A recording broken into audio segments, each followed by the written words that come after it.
Hey everyone, welcome back to Financify. In today's video, I'll quickly show you how to log into your Paybis wallet using your mobile device.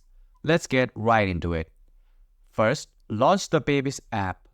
Once you are on the home page, tap the three lines in the top right corner. From the drop-down menu, tap Sign In or Log In.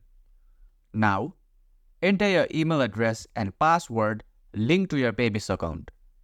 If you have two-factor authentication enabled, you will need to enter the code sent to your email or authenticator app. After verifying, tap Log In and you will be taken directly to your wallet dashboard. And that's it. You are now logged into your Paybis wallet. If you found this video helpful, don't forget to like, share, and subscribe to Financify for more quick tutorials. Thanks for watching, and I'll see you in the next video.